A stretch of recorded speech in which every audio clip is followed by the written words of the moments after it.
Dios.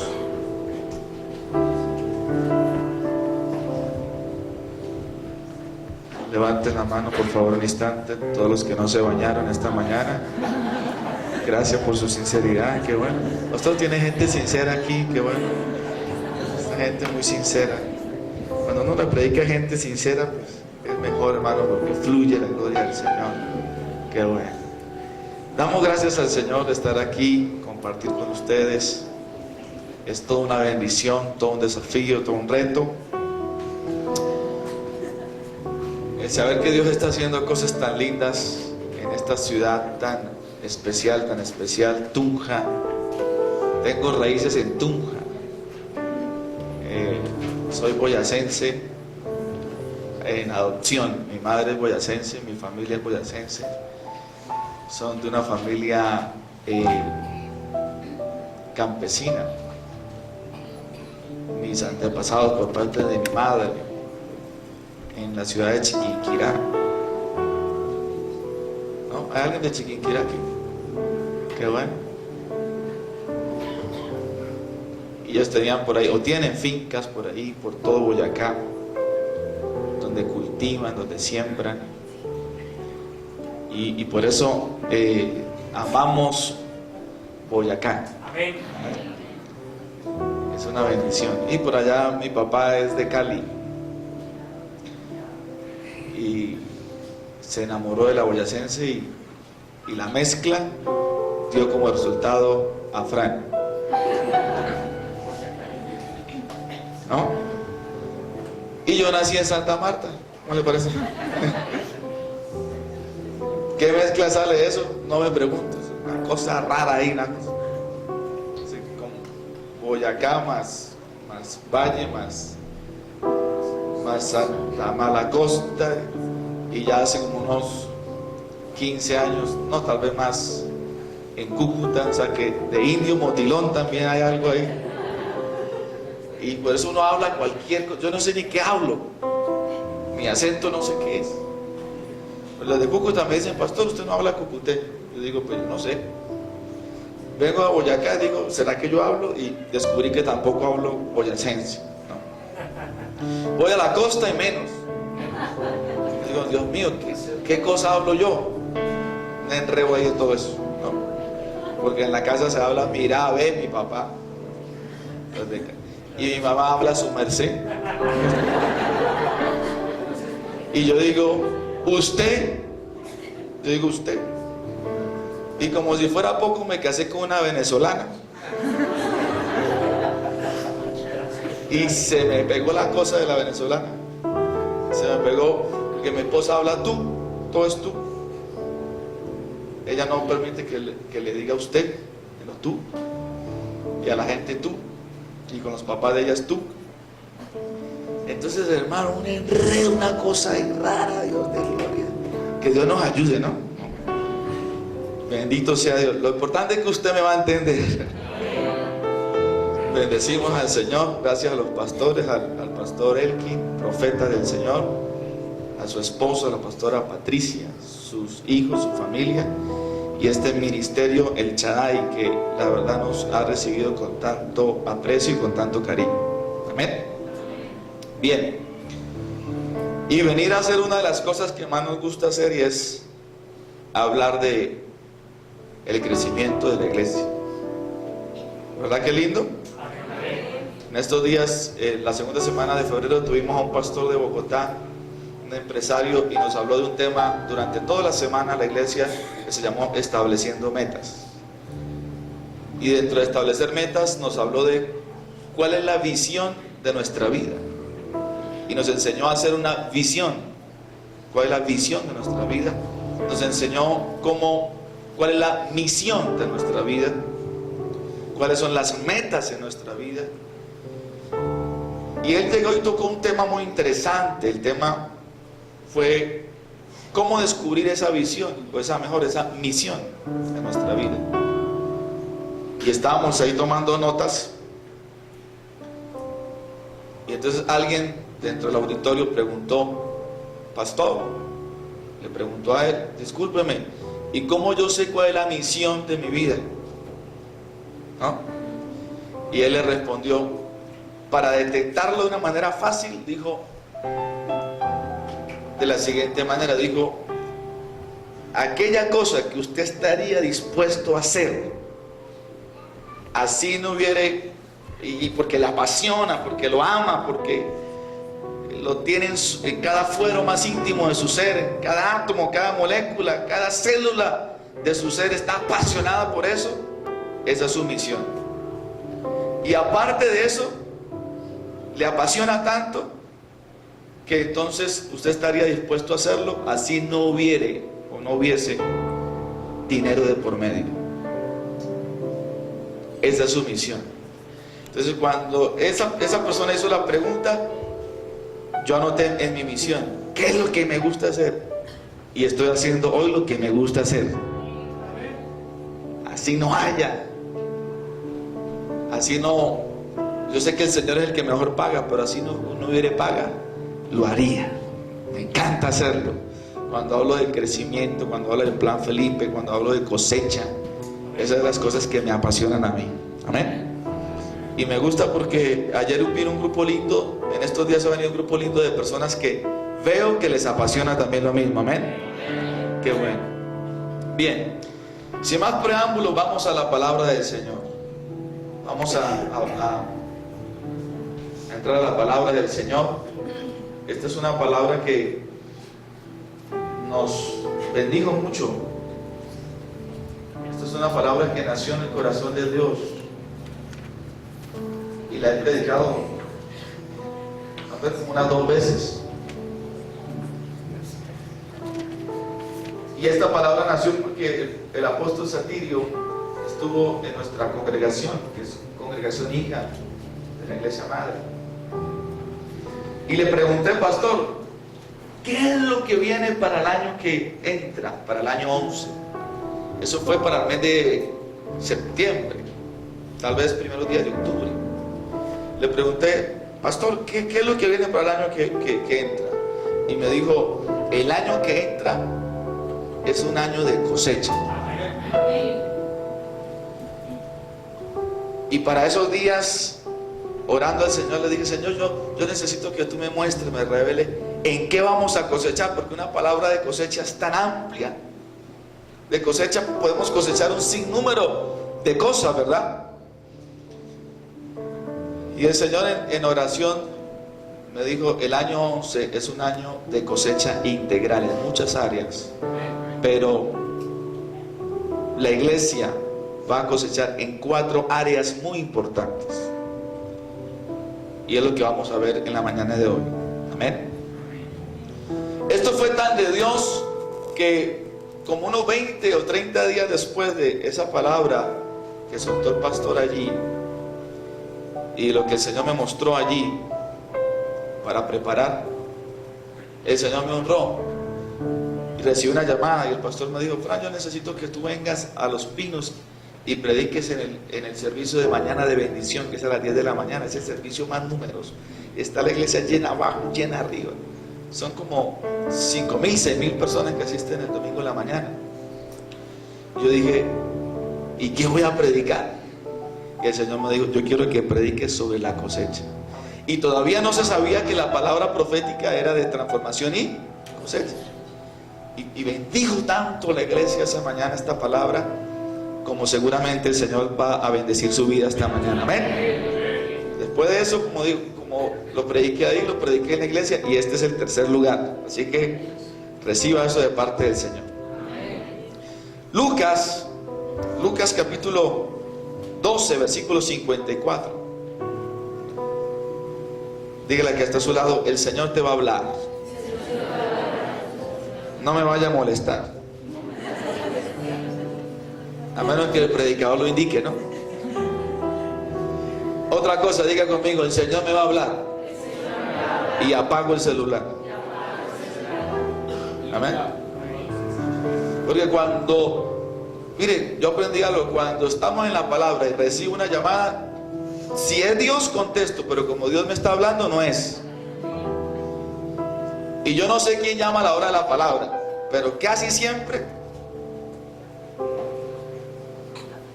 ese que usted pensó, bueno, Lucas capítulo 12, versículo 54.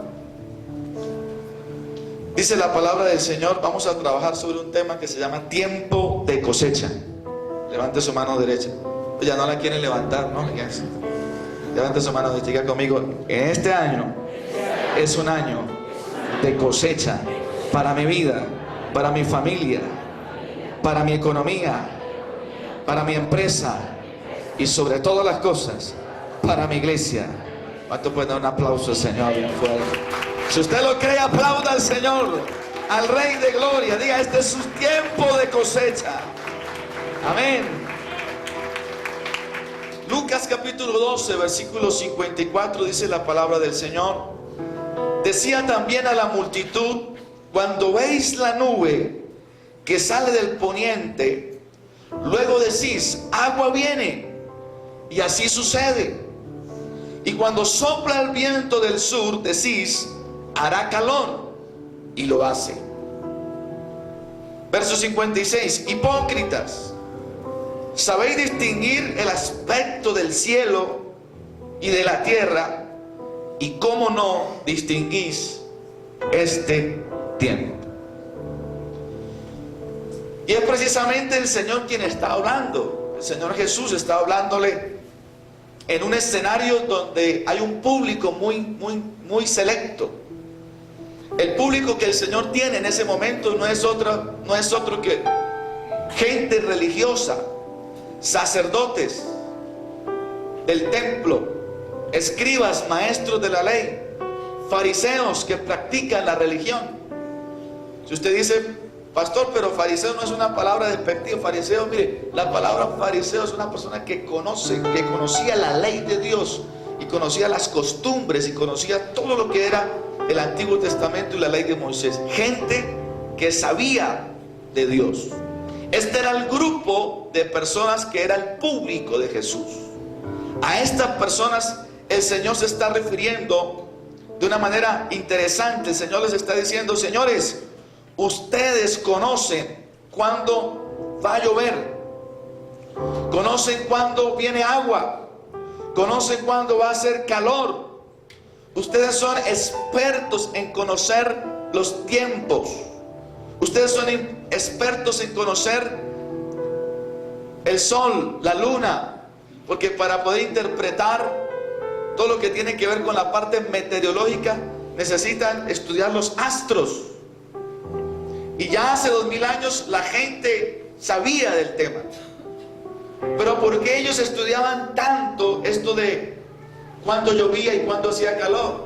Porque el pueblo de Israel tenía una particularidad. El pueblo de Israel se dedicaba al pastoreo, el número uno, y se dedicaba a la cosecha, a la siembra y la cosecha. Era un pueblo que se dedicaba al pastoreo de animales y se dedicaba a sembrar.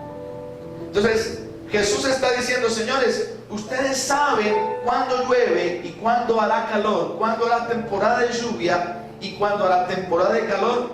En otras palabras, porque les conviene a ustedes, porque está de por medio su cosecha, porque está de por medio su campo. En otras palabras, porque de por medio está su economía y su finanzas, y por eso se interesan por el aspecto del cielo, cuando llueve o cuando hará calor.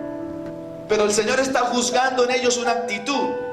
Está diciendo: ustedes se interesan por el tiempo natural, pero yo vengo a hablarles de un tiempo, dice el Señor, de un tiempo que es un tiempo espiritual. Veo que se preocupan mucho por el ambiente natural, físico, pero se han despreocupado del ambiente o del tiempo espiritual. Y la palabra que usa el Señor es: ustedes no saben distinguir este tiempo. La palabra distinguir significa varias cosas. La versión NBI, Nueva Versión Internacional, usa la expresión interpretar. Es como si el Señor estuviera diciendo: ustedes pueden conocer el tiempo natural, pero no saben interpretar el tiempo de Dios para sus vidas. No saben interpretar. Y cuando la expresión interpretar significa: ustedes no saben leer cuál es el tiempo de Dios para sus vidas. En esta expresión tiempo que el escritor Lucas está colocando allí, viene la palabra kairos. Ahí está el tiempo cronos, que es el tiempo natural, el físico. Pero Jesús les está hablando de un tiempo kairos, que es el tiempo profético y tiempo de Dios para una vida, para una ciudad, para una familia o para una iglesia. Permítame decirlo de esta manera. Jesús les está diciendo: señores, ustedes son buenos para conocer el cronos, cuándo va a llover y cuándo hará calor, pero no saben interpretar que el tiempo de Dios para sus vidas está ocurriendo, pero no lo saben leer de manera correcta.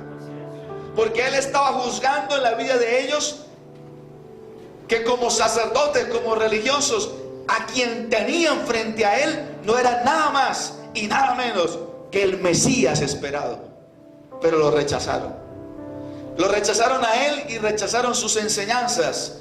Y lo que ellos no estaban interpretando de manera correcta era que todo lo que ellos sabían, la ley de Moisés, los profetas, los salmos, los proverbios, todo el Antiguo Testamento apuntaba al Mesías. Tenían al Mesías de frente, pero no estaban interpretando quién era Él verdaderamente. Y esto tiene una enseñanza para nuestra vida. Es importante conocer el tiempo cronos. Jesús no está juzgando en ellos que conozcan el tiempo natural. Es importante conocerlo, ¿verdad? Es importante conocer el tiempo cronos, pero el Señor está juzgando en ellos. Y la enseñanza para nosotros es esa. Señoras y señores, nosotros, así como nos preocupamos por el cronos, nosotros necesitamos preocuparnos por el tiempo profético para nuestra vida. Debemos interpretar qué es lo que Dios está trayendo a nuestra casa, a nuestra vida y a nuestra iglesia en este tiempo. Dios nos va a juzgar por el tiempo profético que estamos experimentando si no sabemos interpretarlo de manera correcta. Dios nos va a juzgar cuando Dios te dé una palabra y te visite y haya un rema para tu vida y haya una palabra profética para tu vida. Pero si tú recibes la palabra y solamente la oyes, pero no interpretas la palabra que recibes, entonces Él te va a juzgar, porque no es recibir una palabra simplemente, es interpretarla de manera correcta para luego vivirla. Alguien diga amén a eso. Ellos no lo estaban viviendo. Escúcheme bien. La Biblia habla en primer libro de Crónicas, capítulo 12, versículo 32. Habla de una tribu que se preocupó, una tribu del pueblo de Israel que sí se preocupó por conocer los tiempos. Primera de Crónicas, o primer libro de Crónicas, mejor, capítulo 12, versículo 32, dice la escritura: de los hijos de Isaacar, 200 principales. Y me llama la atención lo que dice, preste atención. Entendidos ¿en qué? En los tiempos. Y esto sí que es grueso. Dice, y que sabían lo que Israel debía hacer, y cuyo dicho seguían todos sus hermanos. Yo veo en los hijos de Isaacar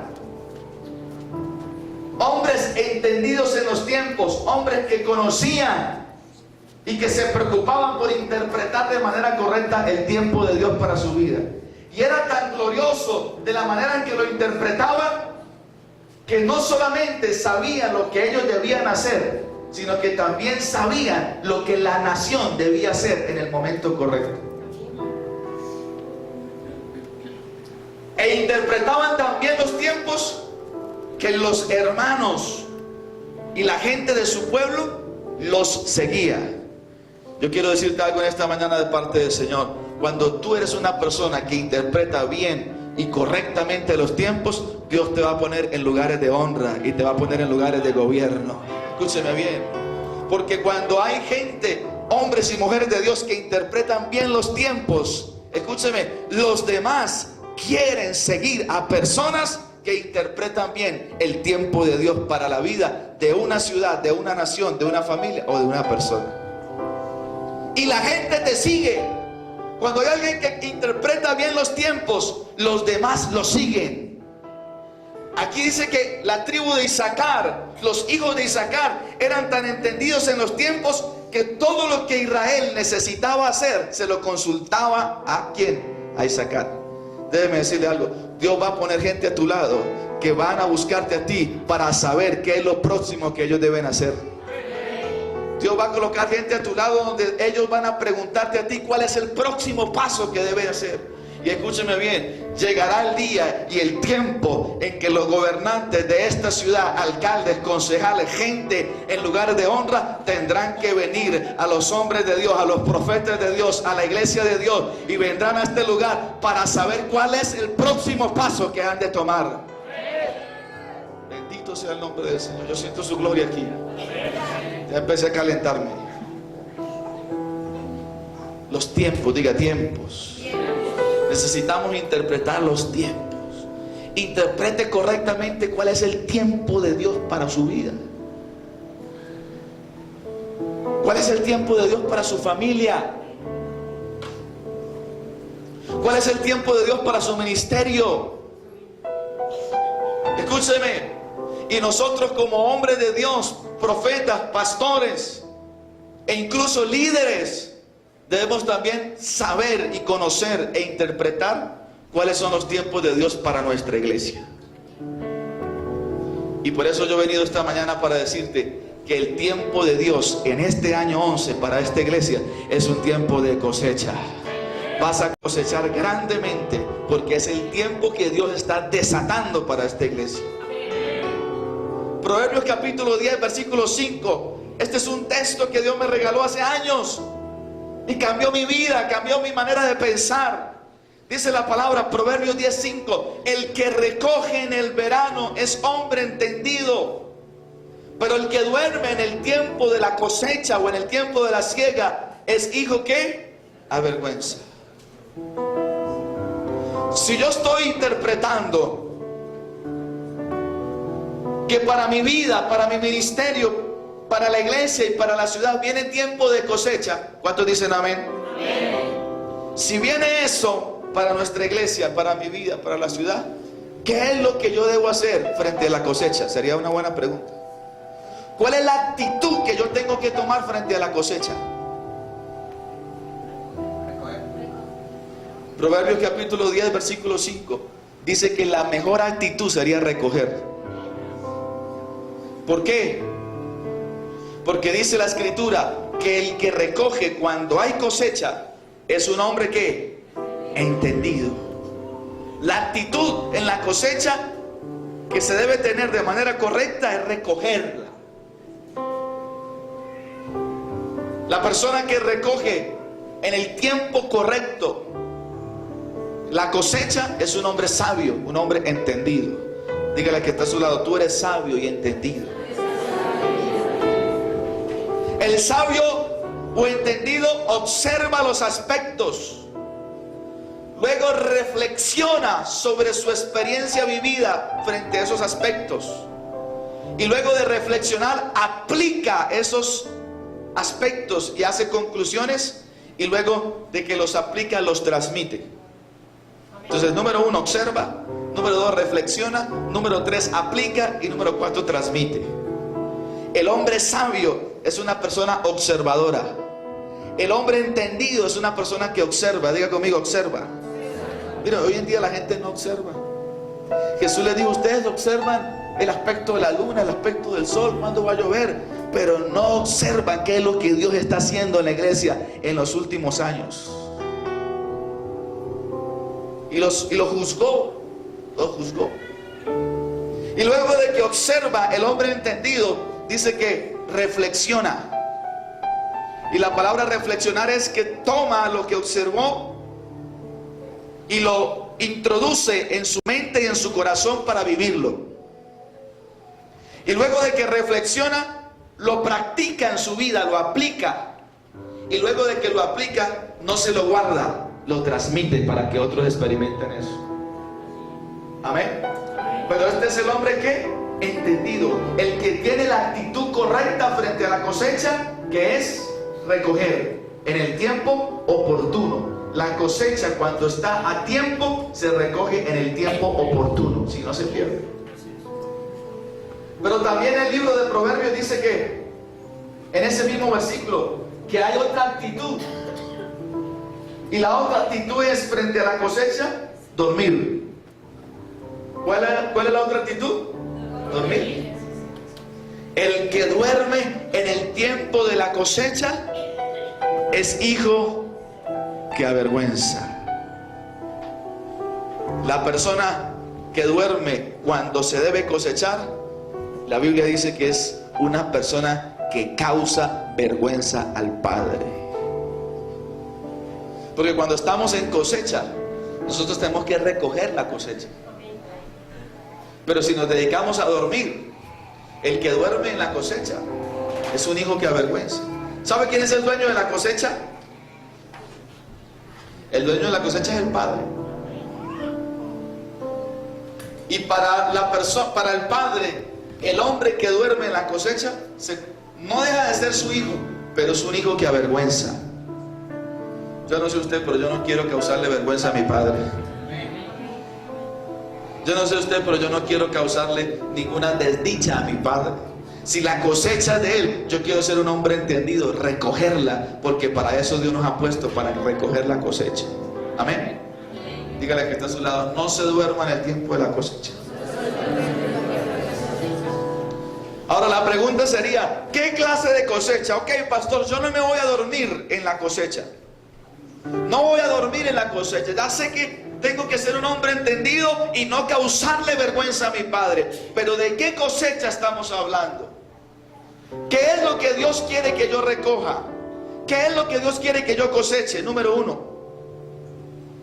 En el año 11, Dios quiere que tú coseches gozo.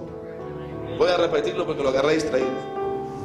En el año 11, Dios quiere que tú coseches gozo. Salmo 126, por favor, vaya conmigo. Porque tengo hasta las 2 de la tarde, pero yo le dije al pastor que no, que hasta las 11 nomás, hasta las 11.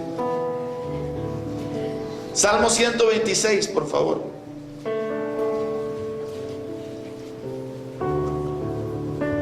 Versículo 1 y 6. 1 al 6 mejor. Cuando Jehová hiciere volver la cautividad de Sión, seremos como los que sueñan. Entonces nuestra boca se llenará de risa y nuestra lengua de alabanza. Entonces dirán entre las naciones, grandes cosas ha hecho Jehová con estos. Grandes cosas ha hecho Jehová con nosotros, estaremos alegres. Al volver nuestra cautividad, oh Jehová, como los arroyos del Negev. Los que sembraron con lágrimas, con regocijo segarán. Irá andando y llorando el que lleva la preciosa semilla, mas volverá a venir con regocijo trayendo sus gavillas. En este año 11, Iglesia El Shaddai, en este año 11, Dios quiere que tú coseches gozo. Pero ¿quiénes van a cosechar gozo? Aquellos que han sembrado con lágrimas. A mí me gusta ir a lugares donde yo no conozco a la gente, porque puedo hablar con autoridad y decir, aquí hay gente que ha sembrado por años con lágrimas. Aquí hay gente que ha sembrado por años con lágrimas por alguna situación. Pero en este año 11, tus lágrimas, tus siembras en lágrimas se van a transformar en cosechas de gozo. Alguien diga amén. Mire, cuando una persona está sembrando con lágrimas, experimenta algunas cosas que experimentó este salmista o este pueblo en el Salmo 126. Cuando una persona está en lágrimas, en depresión, oiga bien, se siente cautiva, ¿verdad? Se siente cautiva, se siente presa. Pierde la capacidad de soñar. Cuando hay gente que llora y que está en depresión, mi hermano, pierde la habilidad y la capacidad de soñar. Dios nos entregó una habilidad a todos los seres humanos, y es la habilidad de soñar. Pero cuando tú estás en lágrimas, cuando tú estás en depresión, las lágrimas y la depresión hacen que tú pierdas la capacidad de soñar. Se pierde la capacidad de sonreír. Cuando alguien está en lágrimas, en depresión, hermano, no ríe. Es más, le incomoda y le molesta que otros rían. Cuando estás en lágrimas, se pierde el deseo de alabar a Dios. No debería ser así, pero se pierde. Cuando tú estás en problemas, no debería ser así, pero seamos realistas, ¿verdad que se pierde el deseo de alabar a Dios? No es que dejemos de amarlo, pero se pierde un poco el deseo de alabarle. Esta me gusta. Cuando estamos en lágrimas, nos convertimos en el tema de hablar de la gente.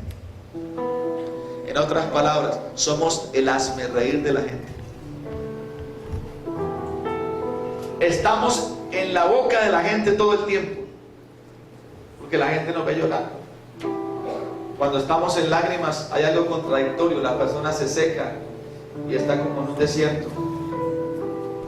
Cuando estamos en lágrimas, uno quiere detenerse, detener el tiempo y dejar de sembrar. Escúcheme, la persona que está en lágrimas muchas veces pierde la habilidad hasta de creer. Se piensa que no hay solución, se piensa en volver atrás, piensa que Dios se olvidó de él. Pero aquí la palabra del Señor nos está diciendo, Iglesia El Shaddai, que tus lágrimas en el año 11 se acabaron. Si vas a llorar, vas a llorar de alegría y de gozo. Si vas a llorar, vas a llorar por lo que Dios está haciendo en tu vida. Está diciendo el salmista que nosotros, los que hemos llorado con lágrimas por años, vamos a cosechar con regocijo. Yo he venido para decirte en esta mañana, el tiempo de tu lloro y el tiempo de tus lágrimas se acabaron. Tus lágrimas por año fueron preciosas semillas, pero en este año, por lo que tú lloraste, lo vas a cosechar en el nombre de Jesús. Por lo que tú sembraste por años, por lo que tú lloraste, por tu familia, por tu casa, por tu economía, por tu ministerio, por esta ciudad, por lo que tú lloraste con tus lágrimas todo el tiempo sembrándolas, en este año 11 vas a ver el resultado de tus lágrimas. Vas a ver el resultado por lo que has estado llorando. Porque cuando un hijo de Dios, una mujer de Dios, un hombre de Dios llora, las lágrimas de los hijos de Dios no son en vano. Las lágrimas de los hijos de Dios son poderosas semillas que cuando caen a tierra producen grandes cosechas. Alguien que levante su mano derecha y diga, este año es el año donde yo voy a cosechar todo por lo que he llorado. Si tú has llorado por tu familia, este año es el año que vas a cosechar por tu familia. Si tú has llorado por una economía inestable, año 11 es el año de cosechar por una economía estable. Este año es el año de cosechar con gozo, de cosechar con alegría. No vamos a llorar más. Y si lloramos, como dije hace un instante, de alegría lo vamos a hacer, de gozo. El profeta estuvo la semana pasada y dijo algo interesante ahí en la iglesia.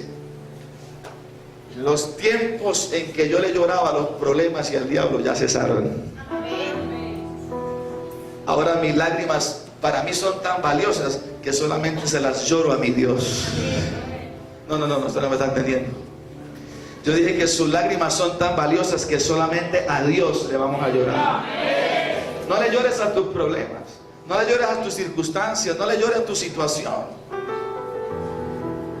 No, pero es que usted no conoce mi situación, pastor. Ni la conozco ni me interesa conocerla.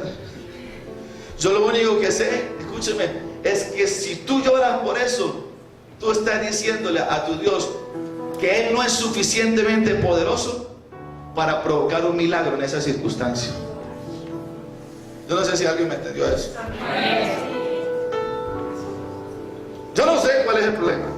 Tal vez financiero, sentimental, de familia, no sé. Y cuando digo me interesa, perdóname que sea tan fuerte, pero a mí me interesan no los problemas que tengo, a mí me interesa el Dios que yo tengo cuando se glorifican los problemas. Y a Él sí voy y me le postro, y a Él sí le lloro, y a Él sí, hermano, le confieso todo.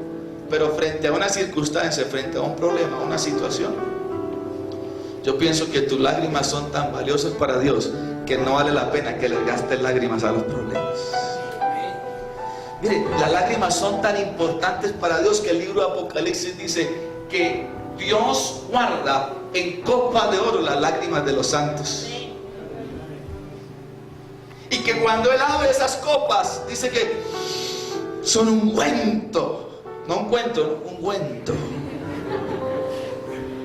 Son un ungüento ¿para quién? Para Él. En otras palabras, cuando Él quiere, permítame usar esto, mire, cuando Él quiere aromatizar el cielo, Él dice que abre las copas, la destapa, y las lágrimas de los santos, dice que son olor fragante para el Señor. Si tus lágrimas son tan importantes que hasta Dios las guarda, ¿para qué gastarlas en problemas y en circunstancias? Le voy a hablar a las mujeres hoy. Las mujeres son lloronas. Los hombres también lloran. Pero escúcheme, hija, tus lágrimas son tan preciosas para Dios que no vale la pena que tú las gastes a ningún hombre. Yo no sé a quién Dios le está hablando, pero ay, Dios te gloria. Son tan valiosas tus lágrimas que no las gastes en problemas. Porque el tiempo de tus lágrimas, sembraste tanto en lágrimas, pero en este año 11, por todo lo que tú lloraste, lo vas a cosechar. ¿Cuántos reciben esa palabra? Número 2, voy corriendo, hay más que decir. Número 2, vamos a cosechar en este año 11. Iglesia del Shaddai, vamos a cosechar, oiga bien, salvación. ¿Qué vamos a cosechar? Salvación. Vamos a cosechar salvación. Escúcheme bien. Pero para obtener una cosecha de salvación se tiene que sembrar una semilla. Y la cosecha no es otra cosa que el resultado del género de la semilla que yo sembré. Déjeme decírselo así fácilmente. Si yo sembré, estos días hemos comido manzana, pero al piso, ¿verdad? Manzana, mañana, tarde, noche, qué rica. Si yo siembro una semilla de manzana, ¿qué voy a cosechar? Porque se cosecha según el género de la siembra. Ahora, si yo quiero cosechar salvación, ¿qué siembro? No lo veo convencido. Si yo quiero cosechar salvación en mi vida y en mi familia, ¿cuántos quieren que su familia esté en este lugar? Entonces tú vas a cosechar salvación, vas a experimentar cosecha de salvación, pero tú tienes que sembrar una semilla según el género de lo que tú quieres cosechar.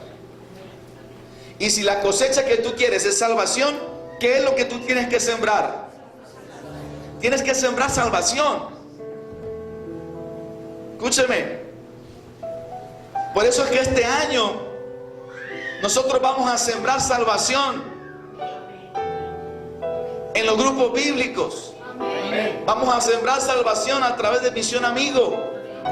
Vamos a sembrar salvación en la empresa, en el colegio, en la universidad. Vamos a sembrar salvación en los barrios. Vamos a sembrar salvación en las calles, en las casas.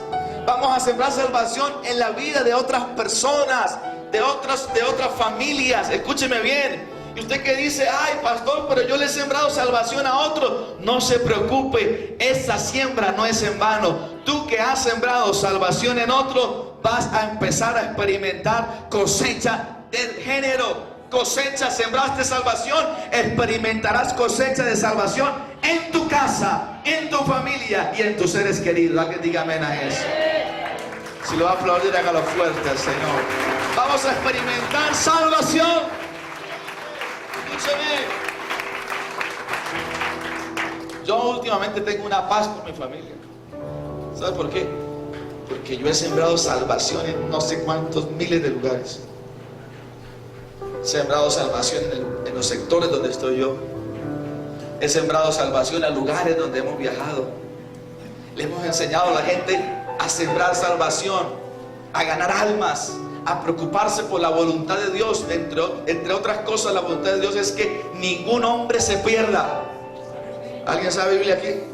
Mas todos procedan al arrepentimiento. La voluntad del Señor en Juan 3:16: de tal manera amó Dios al mundo que ha dado su Hijo unigénito, para que todo aquel que en Él cree no se pierda. Todo aquel que en Él cree no se pierda, mas tenga vida eterna. La voluntad del Señor es que ningún hombre se pierda, sino que todos procedan al arrepentimiento. Cuando yo hago la voluntad de Dios y tomo esa semilla de salvación y siembro el Evangelio, siembro salvación en la familia, en la vida de otros, escúcheme bien, yo voy a empezar a experimentar salvación en mi casa. Eso es tremendo. ¿Y cómo lo va a hacer Dios? Tal vez tú no les puedas predicar a ellos porque no te acepten que tú les prediques. Pero cuando tú siembras salvación en otros, Dios permite que otra gente, otros hombres y otras personas vengan y traigan una palabra, y a ellos sí lo escucharán y recibirán salvación. Alguien diga amén a eso. No importa la distancia, tú estás sembrando salvación aquí en Tunja y quizás están en otra población, en otra ciudad, en otro departamento y hasta en otro país. Pero la tierra donde tú siembras salvación, no importa la distancia, porque tú cosecharás salvación. Déjeme decirle algo. Testimonio número 1. Yo me siento gozoso porque sembrando salvación, pastor, yo he sembrado salvación en mi casa. Mi familia es gente religiosa en Chiquinquirá. Estos días hablaba con alguien eso, y yo he empezado a ver cómo uno a uno se han ido convirtiendo. ¿Quién les predicó? No, yo no. Por el tiempo, por la distancia no puedo. Pero Dios ha levantado a otros que vayan y le compartan la palabra y se han entregado a los pies de Cristo. La familia de mi padre, toda la familia de mi papá está en los Estados Unidos. Él es el único que no está allá. Usted dice, pastor, hasta allá llegó la salvación. Créame, sí. Me juzgaron, dijeron a mi papá que él no era un hombre con autoridad porque empezó en su familia a tener el evangelio. Sus hijos dejaron de ser profesionales para convertirse en pastores. Se entregaron al Señor, sus hijos, y juzgaron a mi papá y lo trataron mal y hablaron mal de él, y por poco lo desheredan. Hoy en día esa gente que lo trató mal, que casi lo deshereda, que lo juzgó, están recibiendo el evangelio de Cristo allá en los Estados Unidos. Y lo más sorprendente, porque Dios no se queda con nada, los hijos de ellos, por los hijos de ellos fue que entró el evangelio. Dios no se guarda nada. Los hijos de ellos juzgaron a mi papá, mis tíos juzgaron a mi papá, los hijos de ellos fueron a una iglesia cristiana en Estados Unidos de habla inglesa y se entregaron al Señor. Y cuando vieron a sus hijos yendo a esas iglesias, maldijeron, dijeron, ¿cómo es posible? Pero cuando entró la salvación, cuando entra la salvación en una casa, nada ni nadie la puede detener. Y tuvieron que aceptarlo y recibirlo y decir, y reconocer que sus hijos ahora eran creyentes, que sus hijos ahora eran cristianos. Y ellos no dijeron nada. Me enteré. Yo me enteré porque hicimos conexión con ellos y nos escribimos por internet, por correo, y me decían, Fran, estamos asistiendo a una iglesia. Y ahora los tíos, ¿qué tienen que hacer? Al principio aceptar y después ya no pelear más, después recibir lo que ellos hayan creído también. ¿Pero eso por qué? Porque hemos sembrado salvación. Mi esposa y yo, miren, la familia de mi esposa han empezado, ya casi todos son creyentes. Porque esa es una mujer que, al igual que yo, sembramos salvación. Tú quieres ver salvación en tu casa, siembra salvación en otro y verás, vas a cosechar salvación. Por eso a mí me encanta esto del plan Felipe, de sembrar salvación en grupos bíblicos, de caminar las calles, tocar las casas. Insistir tanto en este tema, porque cuando yo siembro, recojo según el género. Cuando tú menos piensas, esa semilla brota. Así es. Y cuando tú menos piensas, el que era más duro de todos. Ay, Padre. El que era más duro, el que no permitía que le hablabas, escúcheme bien, quiero soltarte una palabra profética. El que era más duro de todo va a ser el más adelantado. Y escúcheme bien, y si no te pones las pilas, va a pasar por encima tuyo. Va a ser un aventajado, un adelantado. Va a querer el hambre por Dios, el crecimiento en su vida va a ser tan tremendo, va a ser tan especial, que tú vas a recibir, escúcheme bien, noticias de gente que ha crecido. Y si no te pones cuidado con eso, van a crecer más que tú. Yo recuerdo a mi mamá cuando éramos niños, nos insistía y nos insistía y nos insistía y nos insistía. Yo le dije, siendo un adolescente, yo tuve un periodo de la adolescencia que fue difícil. Y le contaba a los pastores en estos días. Y yo le dije, madre, cuando yo llegue, no me va a detener nadie. No, pero ¿qué es ahora? No se preocupe. Y Dios usó algo. Siento su gloria. Dios usó algo. ¿Sabe qué usó Dios? Dios usó un accidente que tuve siendo un adolescente. ¿Qué va a hacer o qué va a usar Dios para la gente de tu familia? Tú no lo sabes. Se acabaron los amén, me dejaron solo y se fueron para la casa. Tú no lo sabes. Pero si tú estás esperando salvación en otros, tú no puedes decirle a Dios cómo. Conmigo fue un accidente. Dios lo guarde a ustedes. Eso sí no me lo profetizo. Pero después de eso nunca volví a ser el mismo. Me pasó como Jacob. ¿Qué va a usar Dios? Sal. Algunos lo meten en una estrechez financiera tremenda, ¿no? Y a veces uno ha estado orando por ellos. Ay, Señor, mira, Dios mío, una estrechez. No ore por ellos, porque yo los estoy procesando. Tremendo. A otros problemas, a otras circunstancias, a otras cosas. Pero Dios va a usar lo que sea y a quien sea, pero que llegan a los pies de Cristo, llegan. Y cuando lleguen, hermano querido, van a crecer y a buscar tanto de Dios. Hoy en día yo crecí por las oraciones de mi madre. Y hoy en día tengo el privilegio de ser el pastor soy el pastor de mi familia, de mi papá, de mi mamá, de mi hermano. Hoy en día mi hermano salió a ser pastor en otra congregación, en otra iglesia. Pero fui el pastor de todos ellos. Yo nunca les dije, dígame pastor. Yo soy Fran para ellos. Pero lo curioso, en la casa, pastor, ore por los alimentos.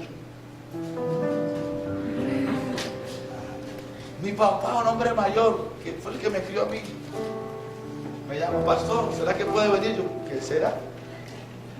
Me sienta, es que vamos a hacer un negocio, quiero invertir en esto, quiero invertir.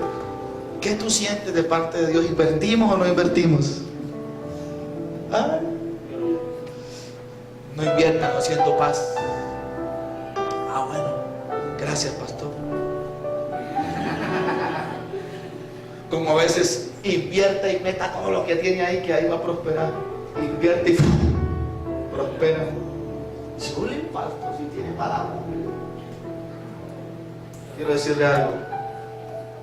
Tu familia te va a buscar para pedir consejos sabios. Los que te despreciaron, los que te criticaron, los que blasfemaron contra ti por venir a las cosas de Dios, son los que mañana, en este año, mañana, en estos días, en este tiempo, en el año 11, te van a llamar a pedir consejo y van a decir: lo que tú digas, eso hacemos. Porque eres un profeta de Dios, porque eres un hombre de Dios, porque estás conociendo, interpretando los tiempos de Dios, no solamente para tu vida, sino también para tu casa y para tu familia. Alguien que diga amén a eso, dígalo, creo. Bendito Dios. No diga que no es el tiempo, corrija ese vocabulario. Pero es que son duros, pastor. No diga son duros. Diga, ya es el tiempo, están cerca, los campos ya están blancos. Jesús un día dijo: señores, los campos están blancos. Y los discípulos dijeron: Señor, todavía faltan 3 meses. Y el Señor les dijo: ustedes no han entendido, señores. Ustedes ven que faltan 3 meses, pero yo digo, ya están blancos y listos para la siega. Tú dices, mi familia todavía no quiere, mi familia está dura, mi familia le falta tiempo. Quizás tú dices como los discípulos, faltan 3 meses, pero el Señor en esta mañana te dice, no falta tiempo, ya está cerca el tiempo de la salvación para tu casa, el tiempo de la salvación para tu barrio, el tiempo de la salvación para tu cuadra. Tú piensas que falta mucho tiempo, pero Dios te dice, ya están los campos blancos, prepárate para la cosecha. No puedes dormir en la cosecha, porque ya están listos para recibirme, dice el Señor. Cambia tu lenguaje. Dígale que está a su lado, cambia el lenguaje, cambia tu manera de hablar. En Tunja no hay gente dura. Me dejaron solo. En Tunja no hay gente dura ni difícil.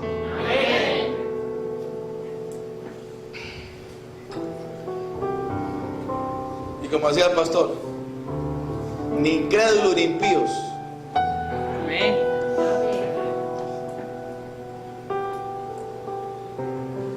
Entonces, ¿qué hay?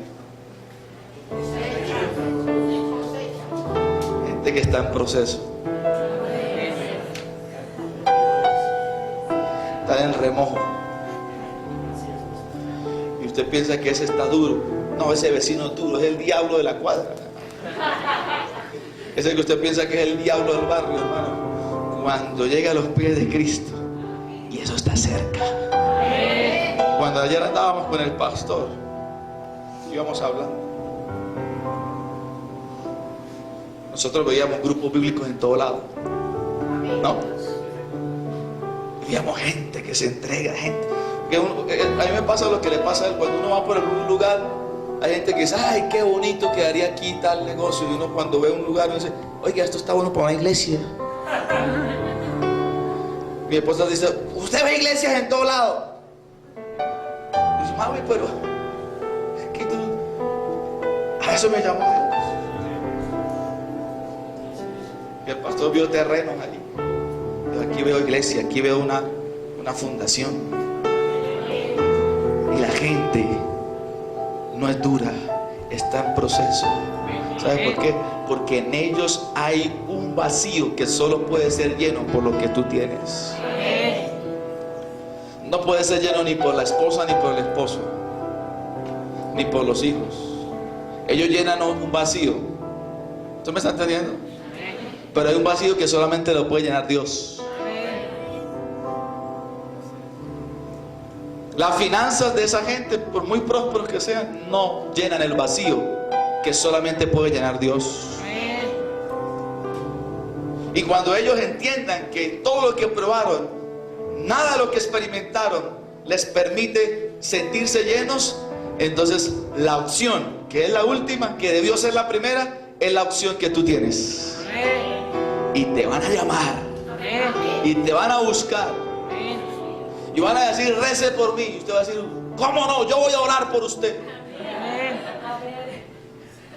Porque eso está pasando. Y en este año, sorpréndete y prepárate, porque como profeta de Dios le digo, eso va a pasar en este año, en Tunja, en tu familia, en tus alrededores, en tu barrio. Prepárate para tener una palabra para ellos, prepárate para tener una oración para ellos, prepárate para tener algo de Dios para ellos. Te van a buscar. Siguiente, número 3, son 4. En este año 11, no solamente vamos a cosechar gozo, número 1.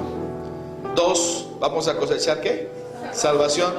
Número 3, vamos a cosechar crecimiento. Pero escúcheme qué clase de crecimiento.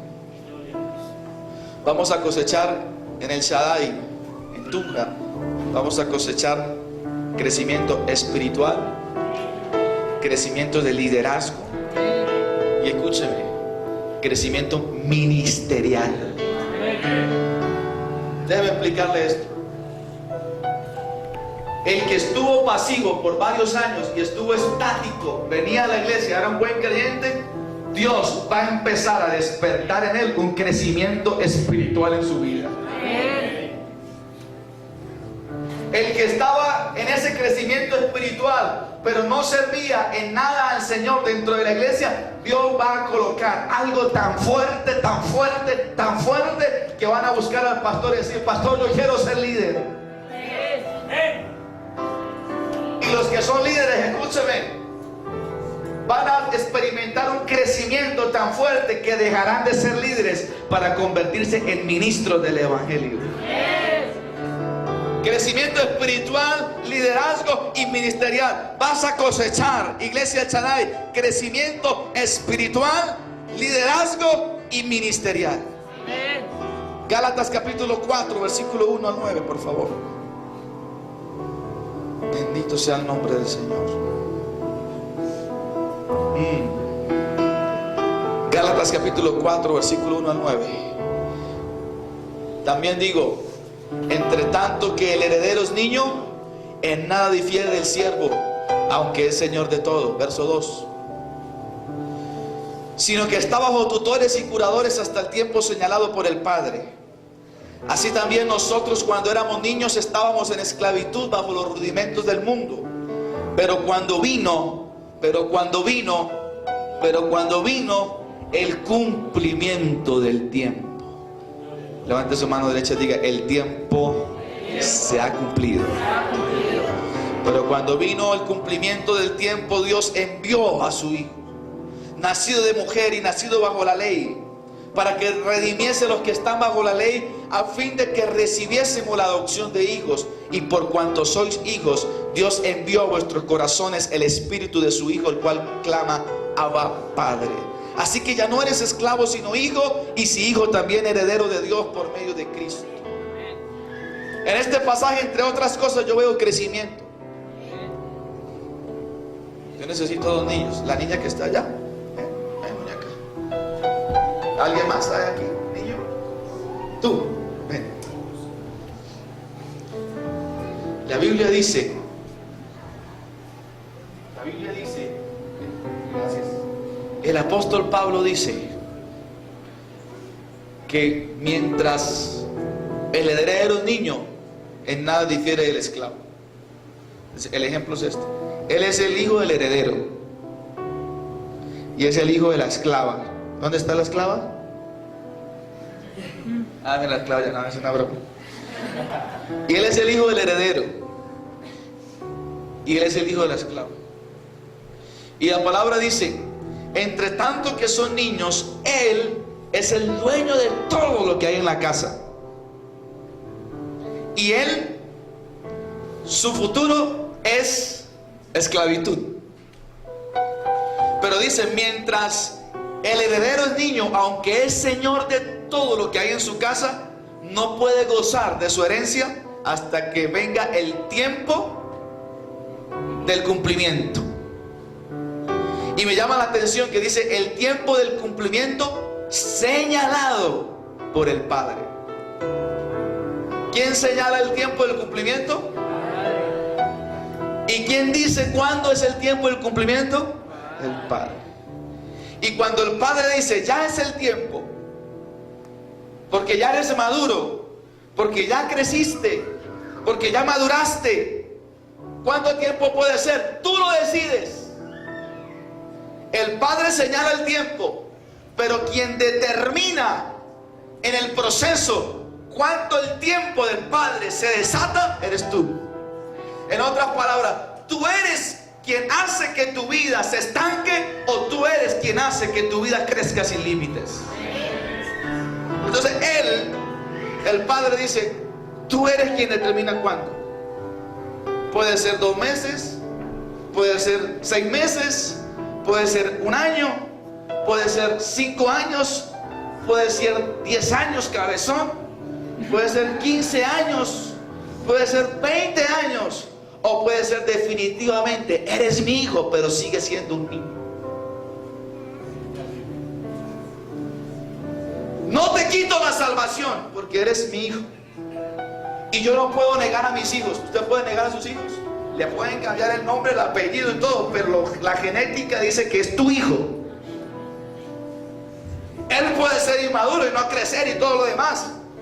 Nosotros en la vida cristiana podemos ser inmaduros sensibles, nos lastimamos por cualquier cosa, nos ofende cualquier cosa, no nos gusta cualquier cosa, porque somos inmaduros. Y Dios dice, no te quito la salvación, pero hay bendiciones que solamente tú puedes experimentar cuando llegas a la madurez. Entonces Él dice, tú eres mi hijo, eres heredero, pero hasta que no madures, hay bendiciones que estarán retenidas para tu vida hasta que tú madures.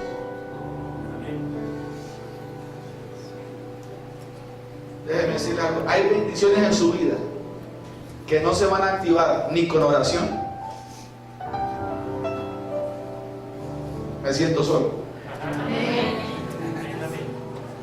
Hay bendiciones en tu vida que no se van a activar ni con ayuno. Ayune todo lo que se le dé la gana. 40 días, y créeme, métase los 40 días de ayuno. Que si esa bendición es por madurez, lo que hiciste fue una buena dieta. Uy, pastor, no le conocíamos esa faceta suya.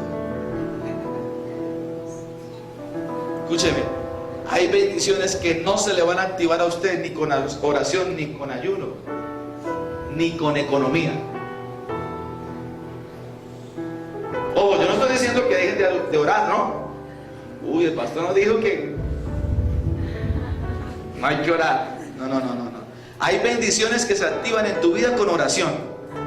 Hay bendiciones que se activan en tu vida con el ayuno. Hay bendiciones en tu vida que solamente, y eso lo vamos a tocar ahorita, solamente se activan con un pacto, con una siembra financiera. Pero hay bendiciones en tu vida que ni con ofrenda, ni con diezmo, ni con ayuno, ni con oración.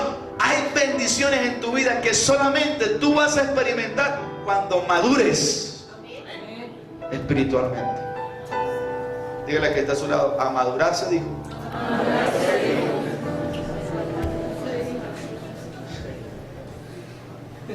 Porque esa falta de madurez detiene mi bendición.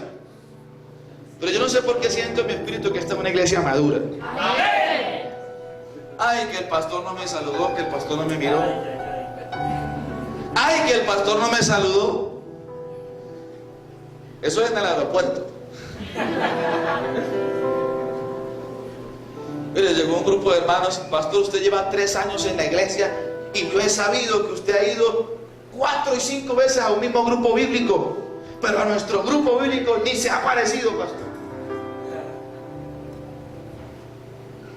Entonces la respuesta mía fue, porque yo pensé que usted era maduro.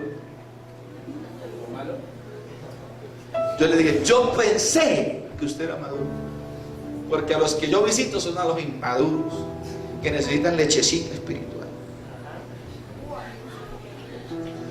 Pero si usted quiere leche, se le tiene.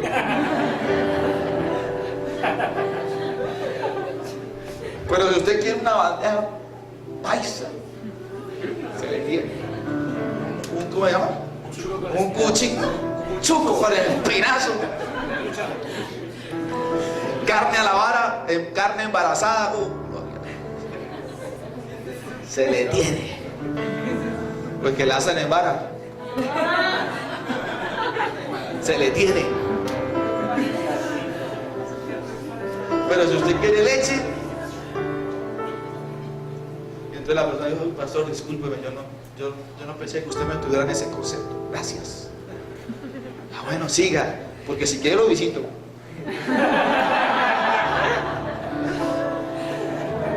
Porque eran celosos. Usted no me sabe. Usted no me ha dado una ofrenda. Pastor, yo me enteré que usted ha llevado a comer. La otra vez llegó uno y me dijo, pastor, usted invitó a comer comida china a unos hermanos y no sé. Y le digo, uy, pero aquí se filtra todo. Yo le dije, lo que pasa es que en la comida yo necesitaba buscarle unas tuerquitas. Y la comida el pretexto de Dios para alinearlos. O sea, le salió cara la comida.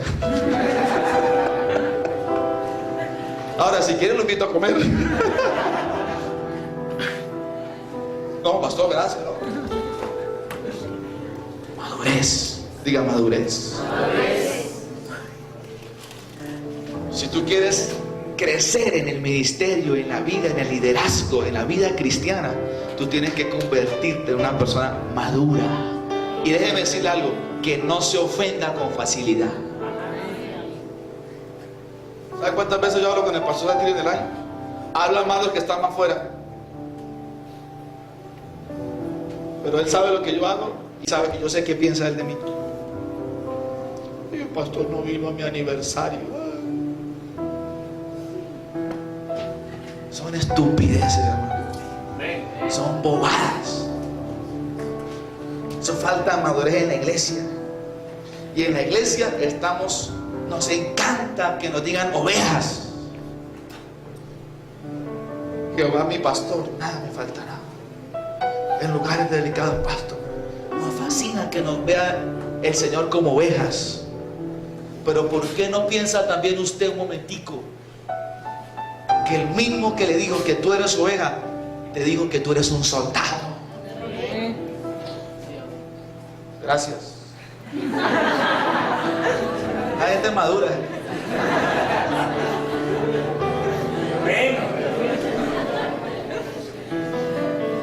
Que tú eres un soldado. ¿Sabe una cosa? El problema de nuestras iglesias es que todo el tiempo hemos pensado que la gente es una oveja y nos hemos sentido como ovejas. Pero escúchenme bien, la Biblia habla más de soldado y de guerra que de ovejas y rediles. Pastor, me ofendió. Pastor, no me visitó. Pastor, no me saludó. Pastor, no me recibió el diezmo. Pastor, no va a venir a mi grupo bíblico. Haga así, haga así, haga así.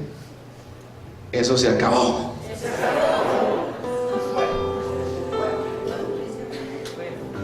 ¿Qué pasó con eso? Se acabó. Porque eso es lo que no deja. ¿Qué cuento de diablo, hermano? El diablo está vencido. Esos son los peores problemas en la iglesia y el diablo no tiene nada que ver.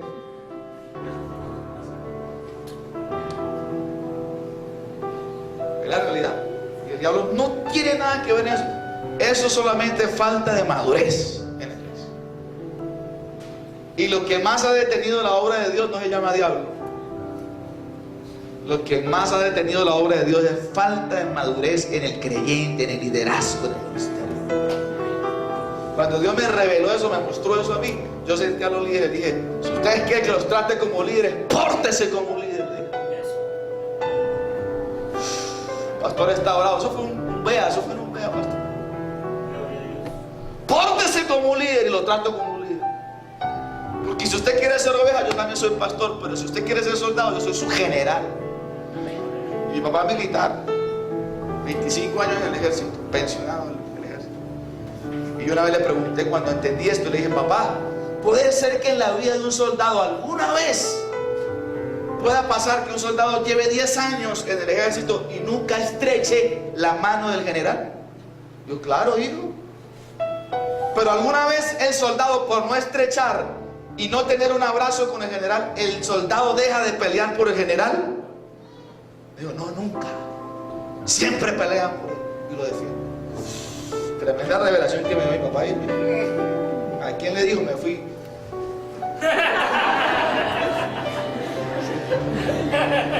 Pasó, de verdad, pregúntese. Dios no me deja mentir. Y le dije a los líderes: si quieren que los trate como líder, pórtese como líder. Y luego llamé a los Felipes de Red. A los supervisores Felipes de Red: si ustedes quieren que los trate como ministro, pórtese como un ministro. Y lo trato como un ministro. Porque hay gente en la iglesia que se trata como oveja, como soldados, como líderes, y otros que hay que tratarlos como ministros. Pero pórtese como un ministro del evangelio. ¿Quiere que lo trate como profeta? Pórtese como profeta. Y no es. No. Usted me está entendiendo, ¿verdad?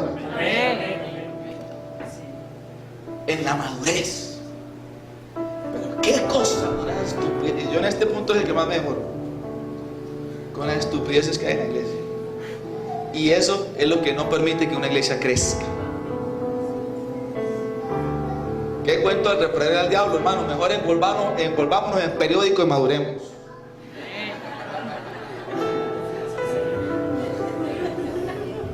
Que el diablo está vencido en el nombre de Jesús. Estamos dedicando tiempo a un enemigo que está vencido. Pero no le estamos dedicando tiempo a nuestra madurez. Entonces se ofenden por cualquier cosa y se van de la iglesia. La única forma de irse de una iglesia es que alguien te lance como saeta. Porque vas a un nivel mayor. ¿Y quién te lanza como saeta? El profeta, el hombre de Dios en este lugar. Pero hoy en día está de moda. No me gustó la iglesia, voy para otra que esté más bonita, que te trate bien. Está de moda hoy. Está de moda en la iglesia. ¿Por qué se fue? No me gustó la alabanza. ¿Por qué se fue de la iglesia? Ay, no me cayó bien la pastora. El pastor tiene una calidad para pastora. La pastora del pastor una vez decía, ah, cayó mal el hijo del pastor.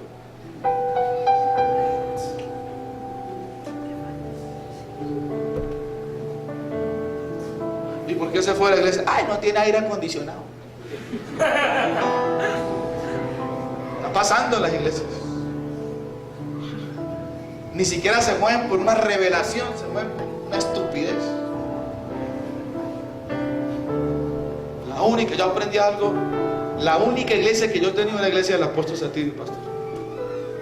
Ninguna otra. Ahí crecí cuando niño, tuve mi adolescencia, mi juventud, me bauticé ahí, me casé ahí, mi hijo nació ahí. Y el pastor me puede echar, que me echa por la puerta y yo me le devuelvo. Pero yo le digo, la única forma de que me vaya de esta casa apostólica y profética es que tú me lances, pero yo no te dejo. Vive mi alma y vive el Señor, que no te dejaré. Tú me lanzas o me lanzas, pero yo no voy a cometer la estupidez de irme sin revelación y sin visión. Que eso no es de Dios. Eso sí es satánico. Eso sí es satánico. Me voy. A veces pensamos que el que pierde la iglesia porque tiene menos gente, el que pierde es él. Ya, pero esto es un funeral o un culto. Funeral o una fiesta. Sí, perdóneme que yo le hable así, pero yo siento que Dios lo tiene grandes cosas a usted. Cuando yo tenía 20 años entré en una crisis. Voy para el cuarto punto y ya termino. Cuando yo tenía 20 años, 21 años, entré en una crisis. Ya estaba en el ministerio a tiempo completo. Estaba en una unidad de evangelismo pastoreando. Y era el copastor de la iglesia. Y entré en una crisis. Porque yo pagaba el precio. Yo caminaba a las calles, evangelizaba, me metía en oración, ayuno, pagaba el precio. Y yo veía a otros artistas que crecían de la noche a la mañana. Entonces un día me enojé con Dios y dije, ¿sabe qué, Señor? Yo no sigo más en esto. Yo voy a ser un buen cristiano, pero en el ministerio no sigo. Porque yo veo que otra gente llega y yo 10 años duré metido en una iglesia. 10 años donde nadie supo de mí. 10 años sabiendo que lo que yo tengo puede revolucionar una ciudad. Modestia aparte. Pues yo diciéndole a Dios, sincerándome con Dios. Pero 10 años en el anonimato. Y Dios me dijo, después de que ya cuelgo los guayos, entrego, voy a ser un buen creyente de silla, entrego todo. Dios me dijo, es que hay un problema entre ellos y tú. Hay una diferencia entre ellos y tú. Y es que tú me pides y esperas cosas grandes, pero yo no. Y cuando tú me pides y esperas cosas grandes, entonces la formación y el proceso en ti es diferente a los de los demás. Y todo por ti, porque tú eres quien me ha pedido las cosas grandes. Entonces tú escoges, te meto en un microondas y te saco, o te meto en un proceso de madurez para que cuando te lance tú conquistes y tengas una mentalidad de gobierno. Yo dije, pues Señor, la segunda. Y volví a tomar y digo, aquí voy hasta que me lance. Y a los 10 años, yo para 11 años. Y el Señor usó al apóstol. Ese día fue. Nunca había hablado con el pastor en 10 años. Nunca había hablado. Y el día que hablé, porque ni siquiera yo fui a hablar, él por revelación, por el Espíritu Santo, dijo, ¿tú qué haces aquí? No, pastor, soy el copastor y soy el que manejo el plan Felipe. Te necesito. La obra te necesita. 10 años en remojo. La obra te necesita. Bueno, pastor, ¿cómo no? ¿Vas a trabajar conmigo? Bueno, pastor, ¿tu esposa qué es? ¿Qué hace tu esposa? Mi esposa es la secretaria del pastor. Llama a tu esposa. Yo necesito hablar con el pastor para llevármelos. Bueno, pastor, pero así de rápido. Ya, ¿cuándo empezamos, pastor? En 2 meses. Mañana se van conmigo. Sí, señor. Y fuimos. 6 meses después, estábamos nosotros viajando a Argentina. Y los otros pastores se preguntaban, ¿y quién es este? ¿De Jerusalén puede salir algo bueno? ¿Y quién es este aparecido? Me decían a mí, me lo decían de frente. Y esto está quedando bravo, padre. Me lo decían de frente. ¿Y quién es usted? Yo soy yo. ¿Y quién es esta? ¿Y quiénes son estos muchachos? Y el apóstol decía, ellos son misioneros. ¿Sabe por qué? Porque los 10 años del anonimato no cuentan para los hombres, para Dios sí cuenta. Para Dios tu proceso sí cuenta. Para el hombre no, pero para Dios sí cuentan esos años, porque Dios los está viendo. Dios cuenta cuando tú vas, cuenta contigo cuando tú vas al grupo, lideras, camina las calles, te aguanta la humillación de la gente, que te tiren un portazo en la cara. Y de pronto el pastor ni por aquí enterado, pero Dios sí. Y Dios sí lo tiene en cuenta. Y cuando viene el momento de la honra, Dios desata. Y todo lo que estuvo congelado, los tiempos se descongelan. ¿Sabe por qué? Porque Dios dice, el tiempo señalado por mí ya está listo. Y se desató todo. Regresamos un año, llevamos 3 años de pastorado. Y ahora toda esa gente visita la iglesia. Pastor de vivo. Pastor, ¿será que me puede asesorar? No, usted me dijo que yo era un aparecido. Ahora sufro. Pero claro, no, pastor, ¿cómo no? Yo le voy a colaborar. Dios me ha honrado. Yo quiero decirle algo hoy a los Felipe líderes. Quiero decirle algo a los Felipes de Red. Quiero decirle algo a la gente que presta la casa. Quiero decirle algo a la gente que ha estado trabajando el anonimato. Dios sí está viendo eso de ti. Hermano de lentes, no lo conozco. Dios sí está viendo eso de ti, hermano. Y este es el lugar donde Dios te puso. Esta es la casa donde Dios te puso. Este es el lugar donde Dios te sembró. Y aquí donde tú vas a tener el crecimiento espiritual y ministerial. No es otro, es este. Es con tu pastor. Es en esta casa. Y toda esta gente va a ser testigo de lo que Dios va a hacer contigo y con tu familia. ¿Sí? Amén. Amén. Usted va a aplaudir a los Señor. Es en este lugar donde Dios te va a levantar y te va a honrar. Y los años de servicio que nadie te aplaudió, que nadie te reconoció, que nadie valoró, el refrigerio que tú das, la casa que tú prestas, el tiempo que tú inviertes, el dinero que tú pones, Dios lo está viendo y va a desatar sobre ti un crecimiento espiritual en tu vida, y los tiempos se van a descongelar, y lo que antes costó años y años para otro alcanzar, tú lo vas a alcanzar en tan solo unos meses y lo vas a alcanzar en algunos días, porque los tiempos se descongelan para ti, los tiempos se descongelan para tu ministerio, los tiempos se descongelan para tu liderazgo. Lo que estuvo retenido por años se suelta para ti, y lo que a otros costaron toda su vida en alcanzar, tú lo vas a alcanzar en tan solo unos pocos años, dice el Señor. A su nombre. Si usted lo va a aplaudir, póngale fuerzas, hermanos.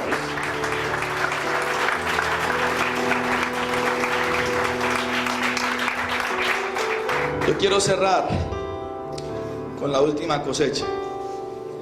Número 1, cosecha de gozo. Número 2, vamos a cosechar salvación en el año 11. Número 3, vamos a cosechar crecimiento. Y número 4, año 11, iglesia de Tunja, año 11, vas a cosechar finanzas. Les toqué el bolsillo y sacaron los amén. ¿Qué es lo que vamos a cosechar?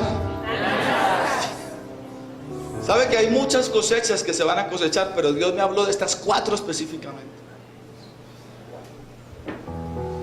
Estas 4 para la iglesia: gozo, salvación, crecimiento. Pero Dios me dijo, año 11 es año de cosechar finanzas sin límite. Van a cosechar mucha economía en este lugar.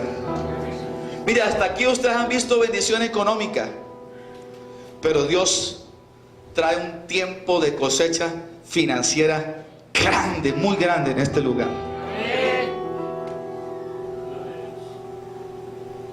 Vas a cosechar. Escúcheme bien, porque todo lo que tú siembras para el Señor, tus pactos en este lugar, ahí están. Tus ofrendas, tus diezmos que das con esfuerzo. ¿Sabe que el apóstol Satirio dice algo interesante? Dice, yo veo la gracia de Dios y el poder de Dios en alguien que diezma y ofrenda. Porque siempre que tú das un dinero, tú lo das a cambio de algo, ¿cierto? Para comprar la agenda, tú fuiste y diste 7,000 pesos. La agenda. Tú fuiste y diste 7,000 pesos. Ya sabemos cuánto le costó. Y entonces tú entregaste los 7,000 y te dieron la agenda.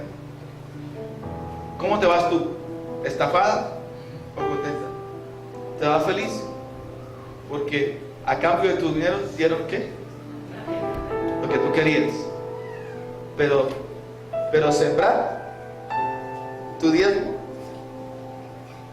dar 100,000, 200,000, 500,000, 1,000,000, 2 millones de diezmo. Tú estás llenando un sobre y me estás metiendo 2 millones, 1,000,000.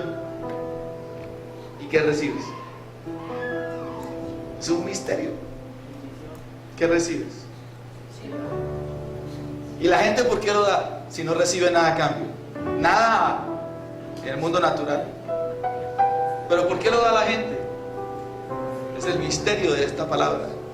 Es el misterio de este evangelio. Que la gente lo da y se va feliz. Bueno, yo quiero creer que usted se va feliz. Se va feliz, ¿verdad? Pero eso es un misterio. Y el apóstol Satirio dice, yo veo un misterio en eso. Porque deja el dinero, que nosotros sabemos que es una semilla, que es un pacto, tiene nombre. Pero en el mundo natural dejan dinero y ¿qué reciben? En el mundo natural, estoy citando unas palabras textuales del apóstol. Nosotros sabemos que recibimos cosecha, que Dios nos prospera, que Dios nos bendice. Pero es un misterio cuando alguien da algo y no recibe nada.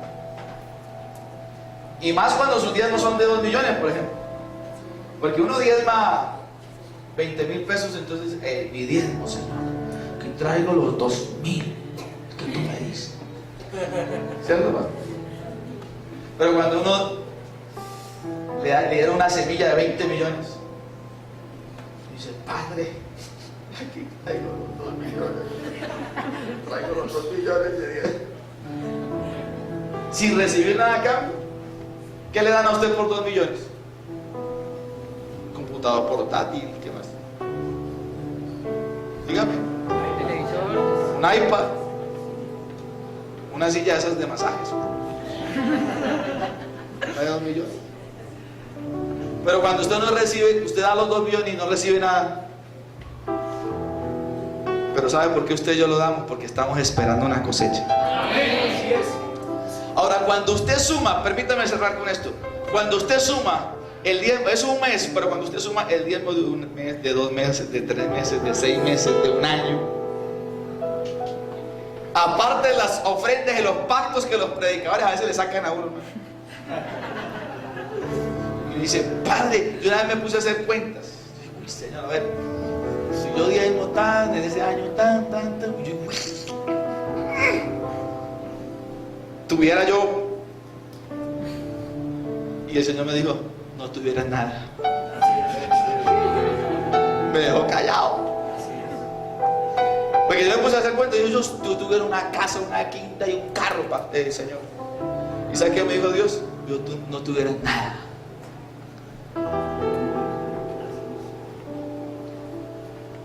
¿Sabe una cosa? Dios hace memoria de todas tus ofrendas.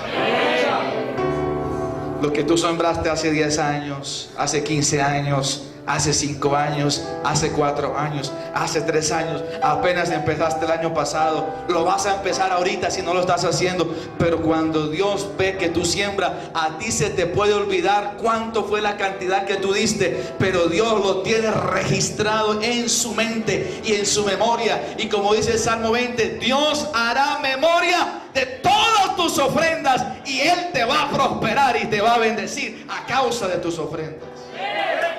Si va a aplaudir, hágalo fuerte para el Señor. A su nombre.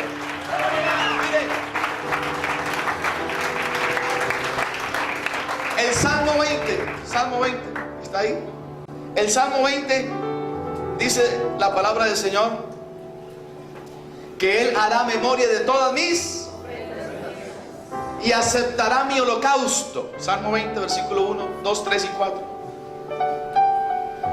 Y hará memoria de todas mis ofrendas y aceptará mi holocausto y me dará conforme al deseo de mi corazón. ¿A quiénes el Señor les da conforme al deseo de su corazón? A los que han dado su siembra, ¿verdad? Pero el Salmo dice, el Salmo 20 dice, Él hará memoria de todas tus ofrendas. Y yo quiero enseñarle hoy algo que lo va a usted a bendecir en su mente terriblemente. Y termino. Lo va a bendecir. Colóqueme el 1, please. Óigate Jehová en el día de conflicto. Defiéndate el nombre del Dios de Jacob, verso 2. Envíate ayuda del santuario. Cuando tú ofrendas, Él envía ayuda del santuario. Y desde el cielo te sostiene. Haga memoria de todos tus presentes. Esta es otra versión. Dice, haga memoria de todas tus ofrendas. Dice la Reina Valera 960. Y reduzca a ceniza tu holocausto. Es decir, acepte tu holocausto. El fuego lo consuma. Pero ¿sabe qué me llama la atención de esto de la cosecha financiera? Que el salmista dice que en el día de conflicto, él está escribiendo en el día de conflicto. Y en su Biblia aparece el título en el Salmo, oración en el día de conflicto. Pero ¿sabe que en el día de conflicto, señoras y señores, en el día de conflicto, el salmista no está diciendo que en el día del problema, en el día de conflicto, en el día de la tribulación, él no está diciendo, Dios hará memoria de todas tus oraciones. Bendito sea Dios. Ni en el día del problema, ni en el día de la escasez, ni en el día del conflicto, hará memoria de todos tus ayunos. Él está diciendo, el salmista, cuando yo estoy en conflicto, cuando yo estoy en problema, cuando yo estoy en tribulación, cuando estoy pasando por el desierto financiero, Él no hace memoria de mis oraciones, Él no hace memoria de mis ayunos, Él no hace memoria de cuántas veces vine al culto, Él no hace memoria de cuántas vigilias vine. En el día de conflicto, Él hará memoria de todas tus ofrendas, de todos tus pactos, de todos tus diezmos, de todas tus ofrendas, de todas tus siembras. Y en el día de conflicto, cuando Él recuerde tu diezmo, tu ofrenda, tu semilla, entonces te enviará ayuda desde el santuario, y desde Sión sostendrá tu vida y no te dejará caer en vergüenza. Aleluya. Escúchame, Él está diciendo: yo hago memoria de tus diezmos, yo hago memoria de tus ofrendas. Iglesia El Shaddai, ustedes son una iglesia sembradora que da para Dios, y en el día de tu conflicto Dios hará memoria de todo lo que tú has dado. Dios hará memoria de tus refrigerios en el grupo bíblico. Dios hará memoria de los cafés con leche que le dio a la gente. Dios hará memoria de las rosquitas, de las galletas que le diste a tus invitados. Dios hará memoria de aquellos que tú has atendido cuando van a predicar. Escúchame bien, Dios hará memoria de todo lo que tú has dado. Y por eso en este año 11 Dios te dice: año 11 es año de cosecha financiera. Vas a cosechar grandemente, vas a ser próspero, lo que no fue posible en otros años por causa de tu economía. Año 11 es el año donde Dios desata una economía de prosperidad y abundancia sobre esta casa, sobre tu vida. Dios hará como hizo con Cornelio. Hechos capítulo 10 dice que Cornelio, dice que sus oraciones subieron a la presencia de Dios. Pero cuando tus oraciones, pero dice que Cornelio dio sus limosnas. Dice la Reina Valera 60. Otra Biblia no dice limosna, porque aquí no se da limosna. La otra versión dice tus ofrendas. ¿Sabe una cosa? Oh, gloria a Dios. La ofrenda de Cornelio hizo que la visita del apóstol Pedro viniera a su casa. Voy a soltarle esto en el nombre del Señor, Iglesia El Shaddai. Pastor y profeta Elkin, tus semillas y tus ofrendas y todo lo que tú has dado está trayendo una visitación apostólica en este lugar. Y traerá muchas más visitas apostólicas de hombres de Dios, apóstoles de Dios, que se van a conectar contigo y con esta casa. Porque como las ofrendas de Cornelio atrayeron al apóstol Pedro, así las ofrendas y las semillas y los diezmos de esta casa, escúchenme bien, están atrayendo lo apostólico a este lugar. Yo de usted ya estaría corriendo al altar. Yo de usted ya estaría corriendo al altar. Sembrando. Bendito sea Dios.